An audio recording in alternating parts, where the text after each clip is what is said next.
Bonjour à tous, aujourd'hui je vous fais un petit guide de prise en main pour savoir où trouver les indicateurs dans TradingView et surtout savoir comment les installer. Alors normalement si vous êtes inscrit, vous êtes passé par cette page qu'on voit à l'écran. Quelques secondes après avoir cliqué sur le bouton obtenir un accès, vous allez recevoir un email qui vous confirme que j'ai bien reçu la demande. Puis quelques minutes ou quelques heures plus tard, selon ma disponibilité, vous recevrez un second email qui vous indiquera que les accès sont ouverts et comment installer les indicateurs. Si jamais vous n'avez pas reçu le second email dans les 24 heures après votre demande, dans le premier email, vous trouverez un petit lien pour me contacter pour que je puisse vérifier s'il n'y a pas un petit souci sur l'ouverture de la demande. Alors je vais vous montrer comment trouver les indicateurs pour les versions desktop et mobile. Alors, on va commencer par la partie desktop, que ce soit d'ailleurs un navigateur web ou l'application desktop, ça fonctionne de la même manière.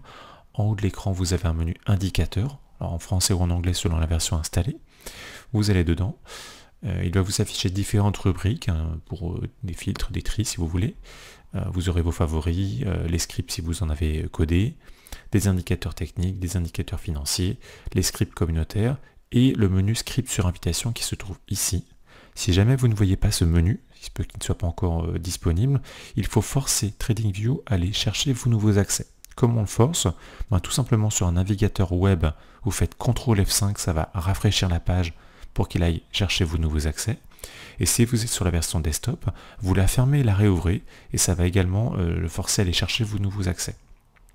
Une fois que vous êtes dans ce menu, vous avez la liste des indicateurs qui s'affiche ici. D'accord? Donc normalement les cadenas sont verts puisque vous avez les accès. Et vous allez pouvoir, pour l'ajouter à la charte, tout simplement cliquer sur l'indicateur. Il peut y avoir un petit délai, mais il va s'afficher ensuite en dessous. Si vous souhaitez en ajouter plusieurs, c'est simple, vous prenez les indicateurs complémentaires que vous avez besoin et vous cliquez également dessus. La petite étoile, à quoi sert-elle? Tout simplement, c'est marqué dessus, à l'ajouter aux favoris.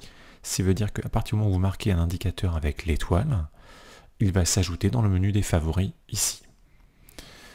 Autre petite chose intéressante, la petite picto document en bout de ligne, en savoir plus, quand je clique dessus, je vais arriver sur la page de description de l'indicateur, sur laquelle vous avez un premier visuel de l'indicateur, la petite fusée qui permet de booster l'indicateur, alors deux fonctions sur le booster. L'intérêt pour vous, c'est de recevoir les nouveautés sur l'indicateur, donc tout ce qui va être nouvelles fonctionnalités ou les patchs correctifs, vous serez notifié si vous cliquez sur la fusée. Et puis pour moi, ça permet de valoriser aussi l'intérêt du travail que vous portez sur l'indicateur. Un peu plus bas, dans le descriptif, vous avez des liens. En tout cas, moi, généralement, j'essaie de mettre toujours des tutos vidéo sur les indicateurs. Donc, vous pouvez aller sur le lien YouTube qui vous donnera une explication illustrée de comment configurer, paramétrer et utiliser cet indicateur. D'ailleurs, si vous voulez avoir les prochains tutos, pensez à vous abonner à la chaîne YouTube. Ça sera comment utile, je pense, pour vous aider à avoir des cas d'usage de cet indicateur. Et puis, un peu plus bas, vous avez le descriptif de l'indicateur avec les différentes fonctionnalités pas à pas pour pouvoir vous aider à comprendre toutes les possibilités qui sont offertes sur cet indicateur là. Voilà, maintenant je vais passer à la partie mobile. Donc sur l'application mobile, l'accès aux indicateurs est un peu différent puisque le bouton il est cette fois-ci en bas, c'est le plus qu'on a ici entre la time frame et le crayon. En cliquant sur le plus, j'accède à un menu qui me permet d'aller dans le menu indicateur qui se trouve ici. Au niveau de l'accès aux indicateurs, vous allez retrouver les différentes rubriques qu'on avait tout à l'heure, donc vos favoris, les scripts que vous avez mis en place, les indicateurs techniques financiers, les scripts communautaires et les fameux scripts sur invitation.